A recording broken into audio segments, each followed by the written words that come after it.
Amen. Que le Seigneur, notre Dieu, soit béni pour la grâce, l'opportunité qu'il m'accorde de venir ici dans la maison de l'Éternel et qui me fait grâce de venir chez vous, dans vos maisons, pour parler de sa part. Je bénis le Seigneur et avant tout de commencer, je remercie d'abord l'homme de Dieu, le pasteur Guy Kobi, pour la confiance qu'il m'accorde aujourd'hui de venir pour parler de sa part. Vous savez, bien aimé, j'aime toujours dire, céder la chair n'est pas facile. Hein? C'est pas facile parce que sur la chair, nous pouvons communiquer la vie, tout comme nous pouvons communiquer la mort. Mais ce qui est vrai, comme il l'a lui-même dit tout à l'heure, je crois à la grâce que le Seigneur a donnée à notre Père, le pasteur Jacques Verneau, qui s'est répandu sur nous et nous continuons avec cette même grâce. Que le Seigneur vous bénisse. Merci l'homme de Dieu, merci à son épouse et merci à toute la famille de m'accueillir chez vous. Mais vous savez, j'aime bien chanter un peu. Est-ce que vous pouvez revenir la chorale? Vous m'abandonnez déjà avant comme ça. Hein? Il y a un cantique qui monte dans mon cœur, nous allons chanter « Mélodie venue du ciel ». Mais vous savez, lorsque nous nous approchons de Dieu, il est important que nous puissions l'adorer. Frères et sœurs, j'aimerais vous dire que la prédication passera. Tout ce que nous pouvons avoir et faire ce matin ou ce soir, voulais-je dire, passeront. Mais ce qui ne passera pas, la parole de Dieu dit, nous allons adorer le Seigneur. Nuit et jour, parce que lui-même, il sera là. Lorsque nous l'adorons, bien-aimé, je me sens tellement si bien et que je me dis, à part l'adoration, je n'ai rien d'autre. Et la grâce que le Seigneur m'accorde et me fait encore ce soir et qui te fait encore, nous sommes comptés parmi les vivants et il nous agrée dans sa présence. Voilà pourquoi ensemble avec les anges, nous allons nous unir comme un seul homme pour l'adorer. Oh! Mélodie venue du ciel, un chant doux et merveilleux. Tous les anges en harmonie d'une seule voix célèbrent ton nom. Mélodie venue du ciel, un chant doux et merveilleux. Tous les anges en harmonie d'une seule voix célèbrent ton nom. Nous chantons ta puissance et ta grandeur, mon Dieu, ta gloire remplisse l'univers. Ton éclat et ta splendeur, ta beauté sans incomparable. Nous chantons ta puissance et ta Saint-Esprit, c'est toi que nous désirons ce soir. Ta gloire remplisse l'univers. Son éclat et ta splendeur. Une seule voix, ta bonté sans incomparable. Nous chantons Saint, Saint, ô Éternel, Dieu de l'univers, digne des louanges. Honneur et gloire, Dieu des dieux, l'agneau des dieux, assis sur le trône.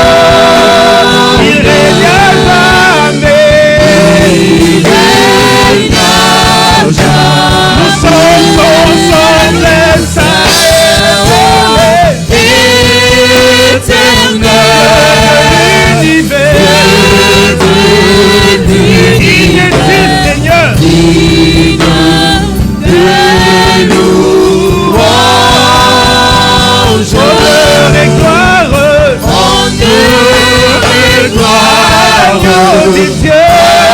L'agneau de Dieu, assis sur le trône. Il règne à jamais. Mon Dieu est assis sur le trône. Assis sur le trône.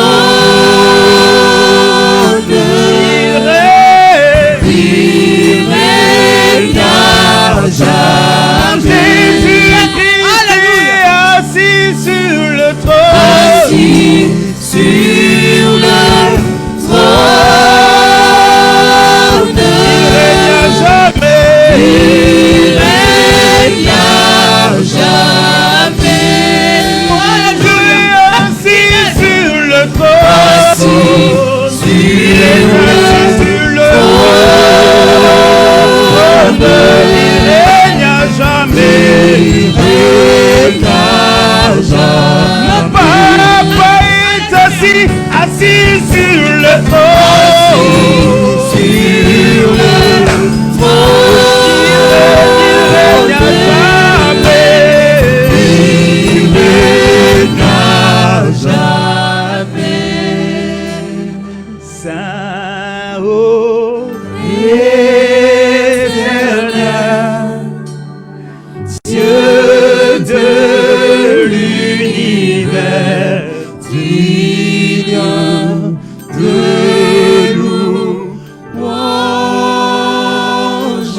Honneur et gloire, Honneur et gloire à l'agneau de Dieu, assis sur le trône. il règne à jamais. Il règne à Est-ce que jamais. quelqu'un peut l'acclamer? Est-ce que quelqu'un peut l'acclamer?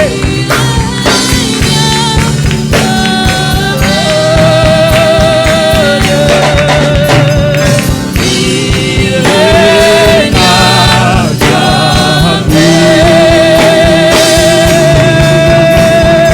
Assis Sur le trône.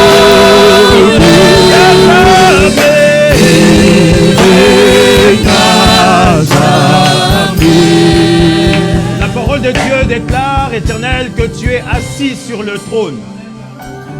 Et la position que tu as assis montre que tout va bien. Même si les choses peuvent bouger, tu restes stable. Amen, amen. Le trône des dieux ne peut pas être ébranlé. Dans ta position des dieux, tu es tranquille. C'est pourquoi ce soir, Éternel, je peux le confesser qu'à cause de ta position assise, nous sommes tranquilles. Amen, amen. Même si les choses que nous avons perdues à cause de ta position, nous allons les récupérer. Que ton nom soit béni. Je prie que cette parole puisse trouver un terrain, Éternel Dieu, fertile dans le cœur de mon frère. Un terrain fertile dans le cœur de ma sœur.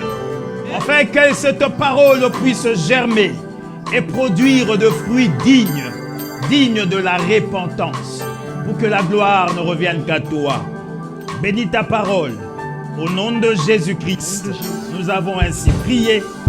Et tous ensemble, nous disons Amen.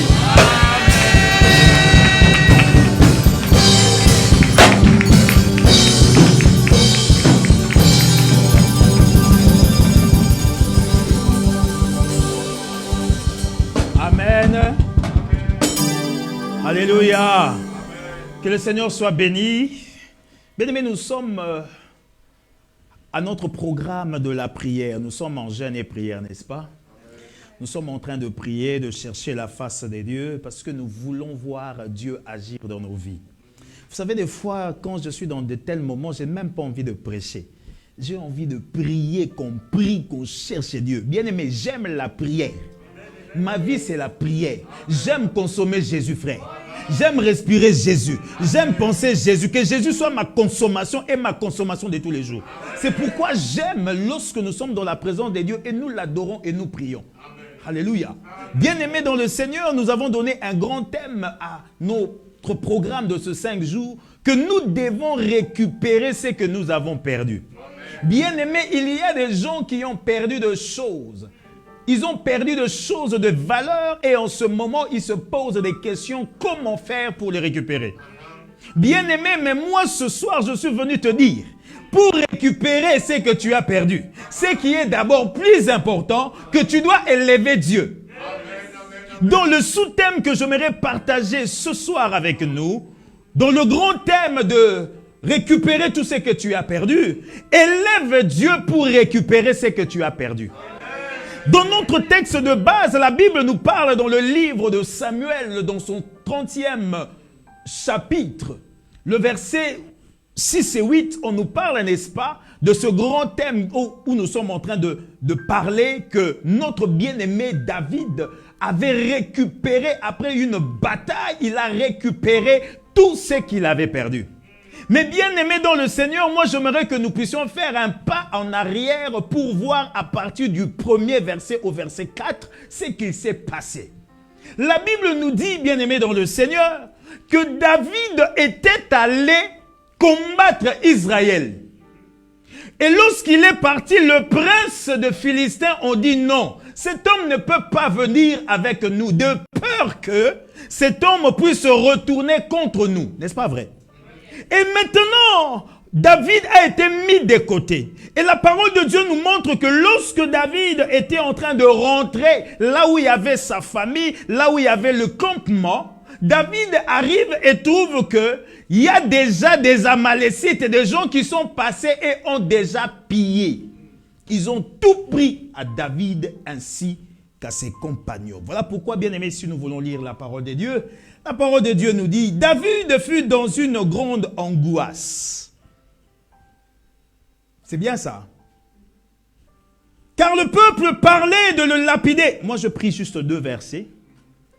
Car le peuple parlait de le lapider parce qu'il avait de l'amertume dans l'âme. Chacun à cause de ses fils et de ses filles. Mais David reprit courage en s'appuyant sur l'Éternel, son Dieu. J'aimerais que tu puisses souligner ça dans ta Bible. Que David prit courage en s'appuyant sur l'Éternel, son Dieu. Il dit au sacrificateur Abiatar, fils d'Achimélec, apporte-moi donc l'éphod. Abiatar apporta à David, et David consulta l'Éternel en disant, poursuivrai-je cette troupe? L'atteindrai-je? L'Éternel lui répondit, poursuis, car tu atteindras et tu délivreras parole du Seigneur. Bien-aimés dans le Seigneur, vous savez, perdre quelque chose n'a jamais été amusant. Quand quelqu'un perd quelque chose, il y a quelque chose qui fait mal. Parce que tu viens de perdre un bien, tu viens de perdre quelque chose. Mes frères et sœurs, dans le Seigneur, il y a certaines choses que nous pouvons perdre qui ne sont pas indispensables. C'est-à-dire que je peux perdre aujourd'hui un crayon. Dites-moi, si je perds un crayon, vous me direz que mon crayon est indispensable. Je peux perdre même un bijou. Je peux perdre cela. C'est vrai que ça fera mal, hein? Mais je peux perdre. Je peux aussi perdre un véhicule. Là, je pense que quelqu'un dit, pasteur, arrête, pas ça. Dis-moi autre chose. Mais perdre un véhicule, déjà, ça commence à être quelque chose. C'est-à-dire qu'il y a des choses qui ne sont pas indispensables. Si nous pouvons perdre ça aujourd'hui, si je perds une chemise, un vêtement, ce n'est pas tellement indispensable. Mais il y a certaines choses, lorsque nous perdons cela, cela peut bouleverser toute une existence. Est-ce que quelqu'un est avec moi? Il y a certaines choses, si nous perdons, carrément nous allons subir toute une vie. Je vais vous donner un exemple. Lorsque quelqu'un perd la paix, par exemple, tu n'as pas de paix. Dis-moi, comment est-ce que tu vas vivre? Tu perds la joie. Allô? Quand il y a certaines choses que tu peux perdre, et cela permettra que tu puisses vraiment être très mal à l'aise. Oui, bien-aimé dans le Seigneur, la paix est indispensable. La joie dans la vie de l'homme est indispensable. Frères et sœurs dans le Seigneur, lorsque nous perdons cela, l'homme est mal. Même la bonne santé est indispensable dans la vie de l'homme. Lorsque quelqu'un perd la santé, il y a quelque chose qui ne va pas. Il y a aussi, lorsque nous arrivons nous perdons la stabilité dans la vie. Quelqu'un est avec moi? La stabilité, lorsque nous perdons cela, il y a quelque chose qui ne va pas. Lorsque nous perdons l'équilibre dans les couples, pour ceux qui sont mariés, il y a quelque chose qui ne va pas. Lorsque nous arrivons à perdre ou à manquer l'équilibre émotionnel, bien-aimés dans le Seigneur, cela trouble. Et pire encore, lorsque nous perdons l'équilibre spirituel. Alléluia. Il y a des gens, lorsqu'ils perdent ces choses, n'arrivent plus à vivre. Comme je disais, lorsque l'on perd la paix, ce n'est pas possible. Il y a certaines personnes qui n'ont pas de paix. La paix n'existe plus dans leur vie. Une femme dans un couple qui n'a pas de paix, laissez-moi vous dire, c'est pire que Guantanamo. Quelqu'un est avec moi? Quand une femme perd la joie dans un couple, laissez-moi vous dire, c'est pire que Guantanamo. C'est-à-dire que tu seras tellement fatigué et tu commenceras même à demander que Jésus revienne rapidement. La demande de Jésus revienne bientôt là ou rapidement, ce n'est pas parce que tu veux que Jésus revienne, mais c'est parce que tu vis des situations difficiles que tu veux que Jésus revienne. Laissez-moi vous dire, laissez encore Jésus pour d'autres personnes et pas revenir. Je pensais que vous alliez dire Amen. Ah. Laissez un peu Jésus tranquille. Et je vous dis la vérité, il y a des gens qui réclament que Jésus revienne. Non pas parce que Jésus a envie de revenir rapidement, ou encore eux ont besoin de Jésus revenir, mais c'est parce qu'ils vivent des situations difficiles et qu'ils disent mieux vaut que Jésus revienne. Bien-aimé, Jésus a dit que nous serons heureux aussi sur la terre. Voilà pourquoi nous devons prier pour récupérer ces choses que nous avons perdues. Il y a des femmes, il y a des gens qui ont toujours des problèmes. À un moment donné, qui n'ont pas de paix. À un moment, c'est les problèmes avec des belles-sœurs. Surtout les belles-sœurs. Surtout les belles-sœurs. Votre homme là, votre frère là, n'est plus à vous. Quelqu'un peut dire Amen. Votre frère là n'est plus à vous. La Bible déclare l'homme quittera son père et sa mère. C'est-à-dire, en d'autres termes, sa famille et s'attachera à sa femme. Pas à vous. Surtout les belles-sœurs, c'est mon frère. Et ils mettent des lois dans des maisons qui ne sont pas les leurs. Tant que vous êtes dans de telles situations, bien aimés, laissez-moi vous dire, il n'y a pas de paix, il n'y a pas de joie. Quand tu termines avec les belles-sœurs, c'est les beaux-frères qui viennent. Moi, je veux la voiture là, yaya. Ah, mais comment toi, tu veux la voiture? Les enfants, tu préfères que tes neveux marchent à pied, mais que toi, tu puisses occuper la voiture de ton frère. C'est pourquoi moi, je ne suis plus africain. Moi, je suis devenu ciélois, habitant du ciel. Quelqu'un est avec moi? Et quand c'est fini avec les beaux-frères, c'est devenu les beaux-parents. Ils t'exigent même d'emmener tes enfants chez eux tous les week-ends. Bien aimé, il y a certaines fois où nous manquons cette paix.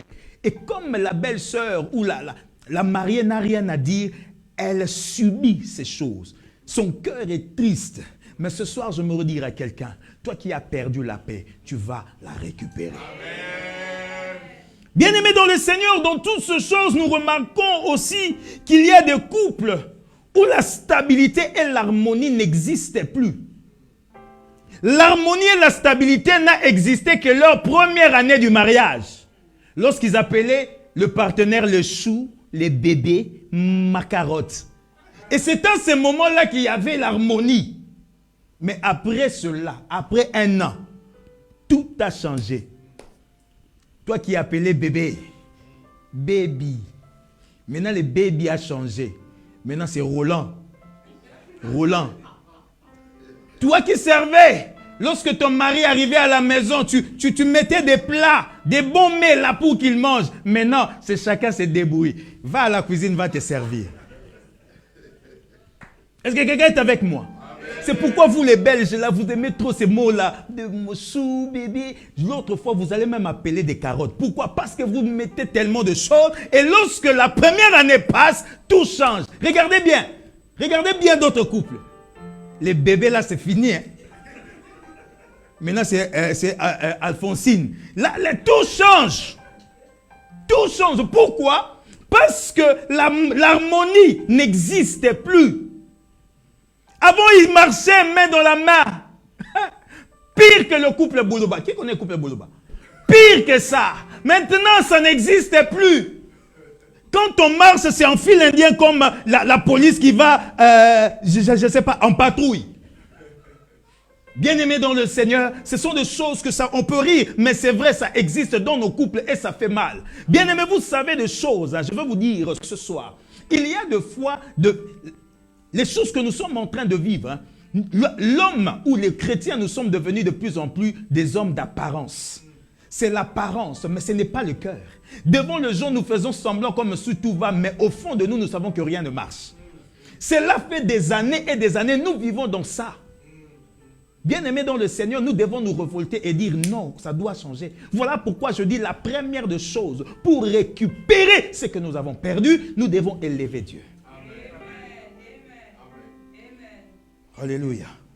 Bien-aimés, nous devons voir ces choses pour comprendre que l'homme commence à un moment donné, lorsque cela arrive, chaque fois, l'homme commence à se sous-estimer, l'homme commence à s'indigner, à dire « Qu'est-ce que suis-je? Je suis incapable, je ne peux rien faire, tout ne me marche, tout ne marche pas, tout ne me réussit pas, ce que je fais, je perds. » Alors, bien-aimés, ce matin, ce soir, permettez-moi de dire, j'ai l'habitude de dire ce matin, bien-aimés, j'aimerais nous dire ce soir, que dans ce monde, tu n'es pas venu accompagner quelqu'un. Tu es venu marquer ton temps. Marquer ton temps par la mission que l'Éternel t'a donnée. Bien-aimé, j'aimerais que dès que je quitterai ces lieux, que dès demain déjà, qu'on commence à parler de toi. Bien-aimé, tu n'es pas venu pour accompagner les gens. Tu n'es pas venu pour laisser les autres. Tu dois marquer ton temps. Et moi, j'aimerais te dire, ça, c'est ton temps. Bien-aimé, le monde peut passer des moments difficiles où la pandémie est en train de frapper, mais Dieu n'agit pas selon la pandémie. Dieu reste Dieu. C'est pourquoi nous l'avons chanté, assis sur son trône. Il règne. Bien-aimé, j'aime cette position de Jésus assis. Quand vous lisez toute la Bible, vous remarquerez assis. Il n'y a qu'une chose et un verset où on a dit que Jésus était debout, à côté du Père. C'est lorsqu'il s'agissait de... Mon ami me regarde et dit, c'est vrai ça? Oui. Un seul verset. On parle de Jésus debout. Lorsqu'il s'agissait d'Étienne. Étienne, lorsqu'il était en train d'être lapidé, Étienne a dit, je vois le Seigneur debout à la droite de Dieu. Bien aimé, lorsque Dieu se lève, personne d'autre ne peut se lever. Oh, j'aime notre Dieu parce que lui, il dit les derniers mots et rien ne peut se dire encore après. Quelqu'un est avec moi? Bien aimé, souvent, nous faisons mal les choses. Quand je dis nous faisons mal les choses, lorsque nous voulons récupérer ce que nous avons perdu, nous faisons tellement mal les choses en nous appuyant souvent sur nos capacités intellectuelles. Nous nous appuyons souvent sur nos compétences, nos potentiels. Nous nous appuyons sur nos biens ainsi que nos relations. C'est-à-dire que quand tu perds la paix, tu perds la joie, tu vas te confier à un homme pour que l'homme puisse te procurer la paix. Bien aimé, l'homme ne peut pas te procurer la paix. Même l'ONU, l'organisation de la paix, n'a jamais donné la paix. En aucun pays où l'ONU a donné la paix. Moi, je ne connais pas. Partout où il est passé, il n'y a que des problèmes et des problèmes. Toujours. Mais soi-disant c'est l'organisation de paix. Mais j'aimerais te dire, il y a quelqu'un où la Bible déclare, je vous laisse ma paix, la paix que le monde ne peut donner. Lorsqu'il nous laisse cette paix, bien aimé, même si les choses ne marchent pas, on est tranquille. Je suis tranquille, car tu es là. Je suis tranquille, car tu es là. Même si les océans se déchaînent,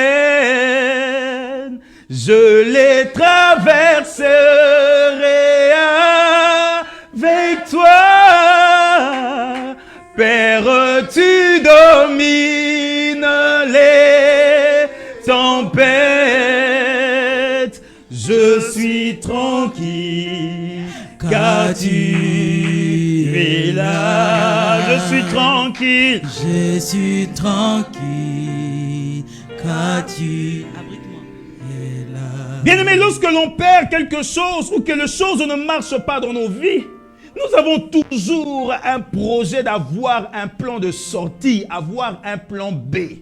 C'est-à-dire que parce qu'avec tel projet, ça ne marche pas, avec mon époux, avec mon épouse, au travail, rien ne marche, l'homme calcule déjà un plan B. Bien-aimés, souvent le plan B nous déçoit. C'est-à-dire que l'homme, à un moment donné, il s'est dit, je vais essayer le A là. Le A, si ça ne marche pas, je vais faire le plan B. Bien-aimés, souvent nous faisons mal les choses en nous appuyant sur nos capacités. C'est pourquoi ce soir je dis, au lieu de nous appuyer sur nos capacités, nous devons nous appuyer sur Dieu. Nous devons élever Dieu pour voir la solution à nos problèmes afin que nous puissions récupérer ce que nous avons perdu. Bien-aimés, des fois nous réclamons la récupération, mais très mal nous le faisons dans la prière. Parce que nous sommes en prière, bien-aimés, j'aimerais vous dire, nous faisons des fois très mal. Des fois, tu te poses la question, où suis-je? C'est-à-dire, les gens qui sont en train de prier et qui font des catchs américains dans la prière, qui font des guerres avec des obis, en prenant des M16 hein, et les Kalachnikov. Maintenant, je charge, je commence à tirer. Recevez des obis, boum, le bon des ténèbres. Qui vous dit que ça marche? Bien-aimés, nous faisons des choses qui n'existent pas dans la parole de Dieu. La Bible dit, nous avons un nom. Ce nom-là, lorsqu'il est prononcé, le monde des ténèbres est dans la débandade. Ce n'est pas les obus, s'il vous plaît. Les chrétiens deviennent des catcheurs américains. Ils montent sur des chaises et puis ils disent, je saute. Tu sautes où? Tu sautes où? Bien aimé, c'est terrible. J'ai vu quelque part les gens. Maintenant, le diable, je te donne gauche, gauche, droite. Gauche, gauche, droite. Il percute, il percute. Moroté. Moroté de quoi? Moroté. C'est Moroté, hein? C'est comme ça qu'on dit, hein? Moroté. Ouais, Oshimata. Moroté. Bien aimé dans le Seigneur, il y a des choses que l'homme fait qui n'est pas exactement. C'est pourquoi Dieu de fois, bien aimé, vous savez, hein, Dieu de fois il nous regarde, il regrette. Il dit, mais regardez-moi, c'est Dieu. Bien aimé, la Bible dit, nous sommes des dieux. Nous avons le pouvoir d'amener à la vie des choses qui n'existent pas. Nous avons le pouvoir de créer. La Bible nous le dit. Dieu nous a créés par cette position d'enfant de Dieu. Bien aimé, des fois quand tu pries, tu peux seulement déclarer quelque chose et voir la chose arriver. Mais malheureusement pour nous, nous faisons mal les choses. Des prières des fois qui n'ont ni tête ni queue. Dites-moi, tu veux récupérer, mais tu vas récupérer comment quand tu pries mal? C'est pourquoi tu dois commencer à élever Dieu pour voir des choses changer dans ta vie. Il y a des hommes, bien aimés, laissez-moi vous dire, ils n'ont qu'élevé Dieu. Et ils ont vu le changement dans leur vie. Ils ont perdu des choses, ils ont élevé Dieu et Dieu s'est manifesté dans leur vie. C'est pourquoi, bien aimé, lorsque vous lisez la parole de Dieu dans le livre de Psaume 121, la Bible nous parle, dit David, je lève mes yeux vers où? Vers les montagnes. Vers les montagnes, pourquoi? Parce que c'est de là que me viendra le secours. Parce que le secours ne me viendra ni de l'Orient, ni de l'Occident. Le secours ne me viendra pas de mon père, ni de mes frères et sœurs, mais le secours me viendra de l'Éternel. Qui a fait les cieux et la terre? Tu veux voir des choses changer dans ta vie? Élève Dieu. C'est ce qui est bien aimé. Notre portion des Écritures que nous avons lues tout à l'heure nous parle de David, n'est-ce pas? David, lorsqu'il avait perdu tous ses biens, c'est vrai, David a pleuré, il avait mal. Tous ces hommes, tous ceux qui étaient avec David pleurèrent. Pourquoi ça? Des fois, nous nous posons la question, Seigneur, pourquoi ça? Pourquoi tu as permis? Moi qui te sers, moi qui suis intègre, qui marche dans la sanctification, la crainte de Dieu. Mais comment cela peut-il m'arriver? Mais la Bible dit, malgré toutes ces choses, il y avait certaines personnes, soldats de David, qui étaient fatigués, ils se sont lassés. Mais la Bible dit, David se fortifia, n'est-ce pas? David reprit courage. Et quand il fait David a dit, non, je ne peux pas m'arrêter là. Ce qui est plus important, je dois consulter l'Éternel. Et la Bible dit que David a consulté l'Éternel. Et lorsqu'il a consulté l'Éternel, l'Éternel a parlé à David en disant, oui David, ne t'arrête pas, va. Va et tu trouveras et tu délivreras. Bien-aimé, face à l'épreuve, à une difficulté, nous sommes appelés à réagir dans un état d'esprit, de rendre l'épreuve la plus courte possible, afin que nous puissions la transformer dans une victoire. C'est ce que David a fait. David a dit non, je ne peux pas rester là, je ne peux pas m'abaisser là. Bien-aimé, combien de fois ça nous est arrivé de perdre quelque chose? Et lorsque nous l'avons perdu, nous nous sommes fatigués, nous avons abandonné. Nous avons abandonné sans pour autant consulter l'Éternel.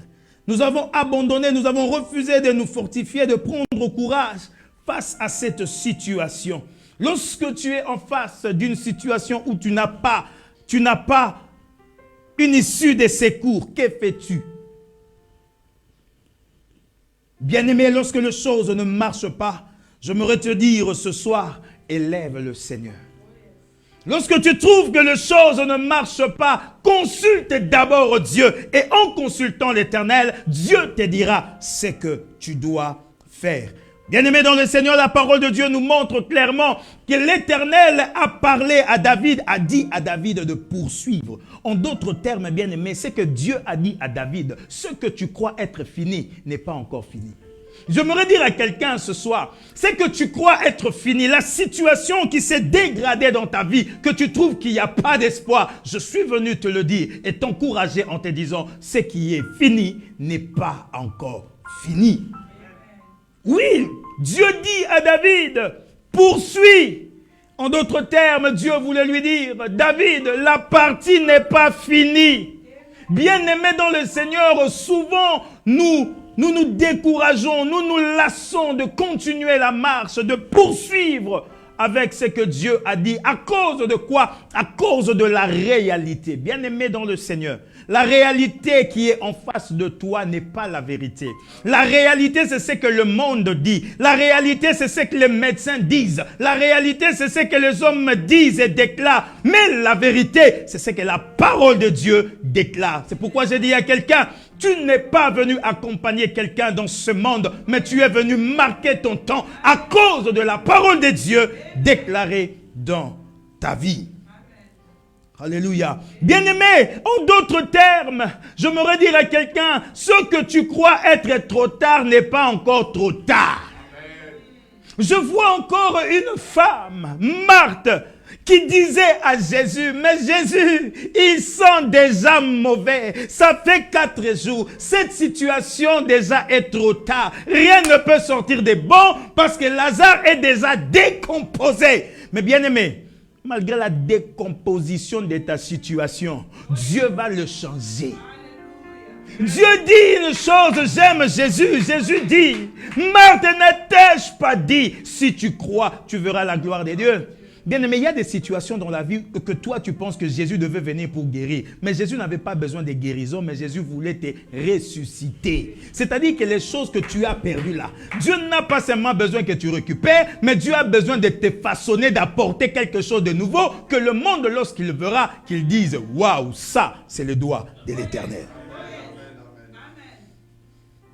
Bien aimé, mais souvent, nous voulons Dieu agir non pas selon sa volonté, mais souvent nous voulons que Dieu agisse comme nous voulons. Vous savez, frères et sœurs, dans la vie, il y a des choses, mon bien-aimé, que des fois nous sommes en train de chercher à récupérer. Mais si on regarde bien, ça ne vaut pas la peine. Quelqu'un est avec moi? Ça ne vaut pas la peine que tu commences à chercher, à récupérer. Une femme t'a fui, un mari qui t'a quitté parce qu'il est impudique, parce qu'il a une mauvaise vie impure pour des raisons impures, mais toi tu es là en train de dire, Seigneur, je le récupère. Bien-aimé, peut-être tu ne sais pas, Dieu t'a épargné, Dieu t'a enlevé dans certaines choses. C'est pourquoi la parole de Dieu déclare, en toutes choses, faisons quoi? Rendons grâce au Éternel, rendons gloire à Dieu. Pourquoi? Parce qu'il y a certaines situations, Dieu nous épargne dans ça. Tu as un travail que les choses ne marchent pas, tu pries, c'est bien. Mais quelque chose est vrai. Peut-être Dieu t'attend ailleurs. Dieu te voit ailleurs. mais toi tu veux. C'est ça un peu notre problème. Nous voulons garder seulement ça. Or, Dieu nous voit différemment. Bien aimé, c'est ça souvent que nous faisons. Nous faisons mal les choses. Nous faisons mal les choses. Dieu veut seulement nous rendre ce qui a de la valeur. Il faut le savoir, bien aimé dans le Seigneur, ce que nous sommes en train de chercher là, que nous puissions récupérer, c'est ce qui a de la valeur. Bien aimé, des fois, nous cherchons à récupérer des choses qui n'ont pas de la valeur. Je vais vous donner un exemple. Imaginons un peu. Tu fais sortir tes poubelles, n'est-ce pas? Et tu fais sortir un sac de poubelle en plastique avec des fruits pourris. Et pendant que tu es là, sur ta fenêtre en train de regarder, et tu vois un homme les prendre et de courir. Dis-moi, tu vas suivre cet homme. Si tu suis cet homme, moi je dirais que tu as un problème. Parce que ce sont des choses qui n'ont pas de valeur. Ce sont des fruits pourris qui n'ont pas de valeur. Ça ne sert à rien de chercher à récupérer. C'est exact de fois dans nos vies. Il y a des choses qui n'ont pas de la valeur, mais que nous courons toujours en train de récupérer. Des fois, il y a des amitiés que Dieu a permis que tu puisses te séparer, mais tellement que toi, je ne sais pas moi quoi, tu restes là parce que tu l'as perdu, tu veux le récupérer. Mais regarde bien, quand tu veux récupérer cette amitié-là, parce qu'avec cet ami, vous ne faisiez que parler des gens matin, midi et soir. Comme ici, le téléphone là fixe est gratuit. 17h, ma copa, tu as entendu des news. Il y a des choses où l'homme n'a pas besoin de récupérer. Voilà pourquoi David a voulu d'abord consulter l'Éternel. Bien-aimé, la chose que tu dois d'abord faire pour récupérer ce que tu as perdu, c'est d'abord consulter l'Éternel. Et lorsque tu consultes Dieu, Dieu te dira ce que tu dois faire. Amen. Bien-aimé, c'est la prière. Je n'aimerais pas vraiment prendre du temps, mais j'aimerais parler de 2 ou 3 personnes dans la parole de Dieu qui ont vu aussi la main de Dieu, qui ont été visités par Dieu parce qu'ils avaient élevé leurs yeux ou levé leurs yeux à l'Éternel et Dieu les a secourus. Nous parlerons premièrement d'Abraham. Abraham a retrouvé la provision divine en levant les yeux vers l'Éternel notre Dieu. Vous pouvez voir ça dans la parole de Dieu dans le livre de Genèse 22, le verset 13 à 14, lorsque la Bible parle que Dieu lui a dit d'aller sacrifier, n'est-ce pas, son fils. Dieu lui-même lui dit, ton unique. Ton unique. Donc, c'est-à-dire que Dieu lui-même avait donné à Abraham cet enfant-là, mais Dieu lui-même le réclame. Vous savez vraiment, à un moment donné, on peut dire, mais Seigneur, est-ce qu'il n'y a pas un problème là? Toi, tu m'as donné. Tu m'as dit, ton fils, ton unique. Mais toi-même qui as donné ce fils, à un moment donné, tu dis que je devais te sacrifier cet enfant. Bien-aimé dans le Seigneur, la Bible nous dit que notre Père, le patriarche, n'a pas réfléchi l'homme de Dieu en disant, non, je ne vais pas le faire. Mais je pense que s'il avait partagé avec Sarah, Sarah allait traiter Abraham de sorcier. C'est pourquoi, bien-aimé, il y a des choses des fois, quand le Seigneur te parle, garde ça d'abord pour toi. Prie pour que l'Éternel t'oriente vers qui même parler. Parce que si Abraham, je suis sûr qu'il avait partagé avec Sarah. Déjà, Sarah a eu cet enfant avec difficulté. Et maintenant, il lui dit, Sarah, Dieu a dit que nous devons donner cet enfant. Sarah lui posera, lui donner où? Donc, c'est-à-dire que nous devons le tuer. Il dira, Abraham, tu es sorcier. C'est lui qui a parlé là. Ce n'est pas Dieu. Quelqu'un est avec moi? Alors, Abraham, bien-aimé, était troublé face à ces choses. Mais Abraham, il avait l'assurance que personne ne pouvait les comprendre. Oui, personne ne pouvait comprendre Abraham si Abraham commençait à parler en disant, oui, écoutez, Dieu m'a dit de sacrifier cet enfant. Bien-aimé, Abraham souffrait. Il vivait la souffrance énorme de se séparer de son fils. Lorsque son fils lui dit, mais nous avons le couteau, nous avons le bois, nous avons le feu, mais où est le sacrifice? Abraham ne savait pas quoi dire à son fils. Il dit, l'Éternel pourvoira. Il partait comme ça. En fait, il était troublé.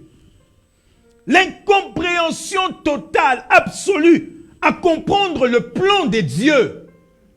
Il n'arrivait pas à comprendre, mais c'est Dieu qui m'a donné et c'est lui-même qui demande. Mais Qu'est-ce qui va arriver? Parce que Dieu a dit, c'est par lui, n'est-ce pas, que de grandes choses arriveront dans le monde. Mais qu'est-ce qui se passe? Les conflits intérieurs étaient dans la vie de cet homme. Mais une chose que je sais, en obéissant, en levant ses yeux à l'Éternel, en ayant foi à Dieu, Dieu a pourvu. Quelqu'un est avec moi? Dieu a pourvu et a récupéré Isaac. Donc l'Isaac qui était sacrifié là n'était pas le même Isaac qui était descendu avec le Père. Si vous regardez dans la vie de Patrias, c'est le seul qui n'a qu'une femme, l'image de Christ. Isaac, l'image de Christ. Vous ne verrez pas Isaac qu'on parle qu'il avait eu. L'Isaac qui était sacrifié là n'est pas l'Isaac qui était descendu avec son père. Parce que celui qui était descendu était différent. Bien-aimé, tu cherches à récupérer, oui. Mais ce que tu vas récupérer sera tellement si différent de ce que tu as perdu. Bien-aimé, nous voyons ça dans la vie de cet homme. Un autre homme qui a eu aussi à perdre, c'est Nabuchodonosor. En Afrique, on l'appelait Nabucodonosor. Le roi de Babylone. Le roi de Babylone, après avoir accompli de grandes choses, il s'éleva pour dire, n'est-ce pas ma main, n'est-ce pas ma puissance qui a fait cela? Vous pouvez lire ça dans le livre de Daniel 4, le verset 32 au verset 36. Il parle de ça en disant, je bénis, il parlait de ça en disant que lui, par sa main, n'est-ce pas, il a eu à faire de grandes choses. Quelque part, l'orgueil avait pris la place dans le cœur de Nabuchodonosor. Nabuchodonosor a refusé, en fait, en d'autres termes, de lever Dieu. Et Dieu a dit, toi là, tu seras chassé de ton royaume. La Bible dit, après avoir été chassé, lorsque le temps fut venu, Nabuchodonosor leva les yeux à l'Éternel. Bien-aimés, lorsque nous levons les yeux à l'Éternel, il y a un changement. La Bible nous montre clairement que Nabuchodonosor avait récupéré tout ce qu'il avait perdu. Bien-aimé, peut-être que tu n'arrives pas à récupérer certaines choses que tu as perdues à cause de l'orgueil.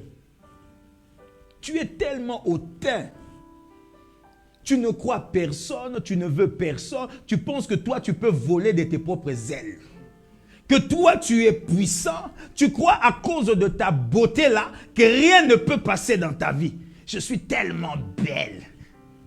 Donc tout le monde doit t'attendre. Vous savez, les trop belles là ont des problèmes. Hein? N'est-ce pas vrai? Tu te crois tellement. Quand un frère vient, ma soeur, est-ce que je peux te parler? Bien-aimé, ah ma mamie. Tu vois l'homme de Dieu, quelqu'un te regardait de la tête en bas de la tête. Quand elle fait ça 3 fois, elle tourne les yeux. Elles font, ça vient, ah, vous saviez déjà. Elles font ça pour dire, est-ce que toi là vraiment tu es un homme là toi? Bien-aimé, pourquoi vous nous faites ça? Les frères là que vous regardez en disant, est-ce que ce sont des hommes? Ce sont vraiment des hommes. Si tu connaissais seulement son avenir. Maintenant quand les frères changent, Dieu élève les frères. Tu commences à dire, c'était mon mari. Hein? Ce n'était pas ton mari. Quelqu'un est avec moi? Ce n'était pas ton mari. L'homme se croit à cause de sa beauté. Il croit à cause de ses capacités managériales qu'il a la capacité de tout faire. Bien aimé, non. Vous savez, il y a une chose que j'aimerais nous dire. L'orgueil précède toujours la chute.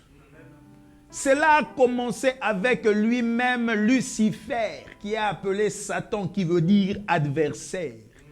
Il a été précipité parce qu'il s'était dit, moi aussi je peux, je me lèverai et je m'assiérai sur la montagne sainte. Dieu a dit, descends. Mais il y a une chose aussi qui amène l'élévation, c'est l'humilité. Lorsque l'homme est dans l'humilité, il s'est dit que je ne peux rien, je ne peux que compter sur Dieu. Et Dieu, lorsqu'il voit ces choses, il dit non, cet enfant doit être élevé. Écoutez, Jésus, la Bible déclare sur lui dans le livre de Philippiens, il dit une phrase que j'aime beaucoup. Il ne s'est pas regardé égal à Dieu. Il s'est humilié lui-même. Prenons la forme d'un serviteur, d'un simple homme. Acceptons la mort. Non pas simplement la mort pendue au bois. Pourquoi, bien-aimé, on dit la mort pendue au bois? En fait, le bois était malédiction. Quand tu es pendu au bois, c'était sous forme d'une malédiction. Mais lui, il a accepté la mort de la malédiction. Et la Bible continue en disant, c'est pourquoi Dieu l'a souverainement élevé, lui a donné le nom qui est au-dessus de tout nom, auquel tout genou fléchit et toute langue confesse que qui? Jésus-Christ est Seigneur. Bien-aimé, c'est quelque chose que nous devons dire. Pour récupérer, nous devons élever Dieu. Nous devons ôter en nous l'orgueil, la puissance, le fait de dire que nous sommes meilleurs que les autres. Bien-aimé, faute de temps, je dois m'arrêter. Mais j'aimerais dire à quelqu'un ce soir, frère, tu veux récupérer ce que tu as perdu. Ma soeur, élève le Seigneur. Deux fois, nous ne récupérons pas à cause de notre marche de tous les jours. Bien-aimés, vous savez, des fois, nous voulons condamner Dieu. Nous n'avons pas besoin de condamner Dieu. Nous voulons condamner Dieu parce que nous avons perdu des choses. Mais si tu regardes bien ta marche de tous les jours, comment tu ne peux pas perdre? Toi qui vis dans l'impudicité, l'adultère, tu es impudique, tu es tout, menteur, mais tu réclames à Dieu la bénédiction. Frères et sœurs, Dieu est juste. Nous parlons de la grâce, mais nous oublions aussi la justice. Dieu est juste. C'est-à-dire que Dieu ne condamne personne. Mais lorsque les principes sont établis, et c'est dans ces principes que l'homme voit soit la bénédiction, soit la malédiction. Bien-aimé dans le Seigneur, tu veux récupérer ce que tu as perdu. Ce soir, je te dirai, élève le Seigneur. Bien-aimé, fermons nos yeux, nous allons prier. Alléluia. Tu as encore quelques temps là que le Seigneur te permet. Commence seulement à prier. Il y a des choses que tu veux récupérer. Peut-être que c'est ton époux, oui, pourquoi pas, que tu sens qu'il n'y a plus l'amour, tu sens que rien ne marche. Peut-être c'est un travail, peut-être c'est la vie spirituelle que tu sens qu'il y a un blocage. Frères et sœurs, commence à prier. Commence à prier. Oh, j'aime David quand il dit, oh Seigneur, tu vois mes ennemis. Tous ceux qui s'élèvent contre moi, il y a même ceux qui disent de moi, plus de salut pour lui en Dieu. Mais toi, mon roi, toi, mon bouclier, tu es ma gloire, tu relèves ma tête. Élevons nos voix et prions au nom de Jésus. Alléluia.